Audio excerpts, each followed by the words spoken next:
ইতিমধ্যে আপনারা জানেন যে শিলিগুড়ি শহরের বড় বড় যে ওয়ার্ডগুলো রয়েছে, 4 নম্বর ওয়ার্ড, 5 নম্বর ওয়ার্ড, 10 নম্বর ওয়ার্ড, এই ওয়ার্ডগুলো নদীর ধার দিয়ে সন্ধ্যার পরেই বিভিন্ন রকম অসামাজিক কর্ম হয়। মানুষেরা ঘরের বাইরে বেরোতে পারে না, বিশেষ করে মহিলাদের। শহর শিলিগুড়িতে প্রতিনিয়ত বেড়ে চলেছে অসামাজিক কাজকর্ম, যার ফলে বারংবার প্রশ্নের মুখে পড়তে হচ্ছে প্রশাসনকে।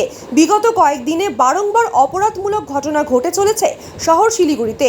এমন অভিযোগ তুলে বৃহস্পতিবার শিলিগুড়ির সিপিআইএম 2 নম্বর এরিয়া কমিটির তরফে স্মারকলিপি প্রদান করা হলো শিলিগুড়ি মেট্রোপলিটন পুলিশের শিলিগুড়ি থানায়। অসামাজিক কাজকর্ম রুখতে, নাগরিক পরিষেবা ঠিকঠাক মতো রাখতে স্মারকলিপি তুলে দেওয়া হয়। স্মারকলিপি প্রদানে এদিনের এই কর্মসূচিতে উপস্থিত ছিলেন সিপিআইএম শিলিগুড়ি 2 নম্বর এরিয়া কমিটির একাধিক কর্মী ও কাউন্সিলর ও সিপিআইএম নেতা শরদিন্দু চক্রবর্তী। শিলিগুড়ি 2 নম্বর এরিয়া কমিটির পক্ষ থেকে শিলিগুড়ি শহরের ওয়ার্ডগুলোর বেশ কিছু সমস্যা নিয়ে আমরা দাবি পেশ করলাম শিলিগুড়ি থানায়। আমাদের জয় চক্রবর্তী, আমাদের পার্টির জেলা সম্পাদক মণ্ডলীর সদস্য, উনিও আছেন, আমাদের আরও নেতৃত্বরা আছেন। ইতিমধ্যে আপনারা জানেন যে শিলিগুড়ি শহরের বড় বড় যে ওয়ার্ডগুলো রয়েছে, 4 নম্বর ওয়ার্ড, 5 নম্বর ওয়ার্ড, 10 নম্বর ওয়ার্ড, এই ওয়ার্ডগুলো নদীর ধার দিয়ে সন্ধ্যার পরেই বিভিন্ন রকম অসামাজিক কর্ম হয়। মানুষেরা ঘরের বাইরে বেরোতে পারে না, বিশেষ করে মহিলাদের খুব অসুবিধা হয়, চুরি ছিনতাই হয়।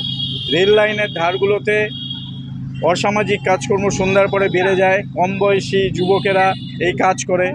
শিলিগুড়ি শহরে যেই সমস্ত মদের দোকানগুলো রয়েছে, সেই মদের দোকানের বাইরে যে ছোট ছোট দোকান, সেই ছোট ছোট দোকানের সামনেই রাত হলে পরে প্রকাশ্যে এক শ্রেণীর যুবকেরা মদ্যপান করে। তার পাশাপাশি যানজট একটি বড় সমস্যা শিলিগুড়ি শহরের।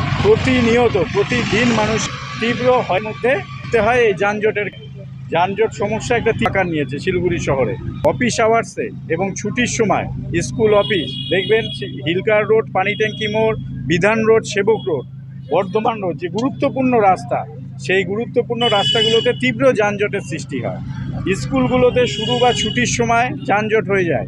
সেই কারণে পুরো বিষয়টি নিয়ে আমরা পুলিশি হস্তক্ষেপ আমরা দাবি করছি এবং স্কুল কলেজগুলোর সামনে আরও পুলিশ মোতায়েন, তার পাশাপাশি যানজট নিয়ন্ত্রণে যাতে গুরুত্বপূর্ণ ভূমিকা নেয় সেইটাও দেখবার দাবি জানাচ্ছি। এবং সামনেই পুজোর মরশুমের সময় আমরা দেখি প্রত্যেক বছর এই বিভিন্ন রকম চুরি ছিনতাই সহ অসামাজিক কাজকর্মগুলো বাড়ে। সেইটা যাতে আগের থেকে পুলিশ পদক্ষেপ নেয়, সাধারণ মানুষ, শিলিগুড়ি শহরের মানুষের যাতে নিরাপত্তা সুনিশ্চিত থাকে, সেই দাবি আমরা জানালাম। সৌরভ সরকার, সম্পাদক, সিপিএম শিলিগুড়ি 2 নম্বর এরিয়া কমিটি।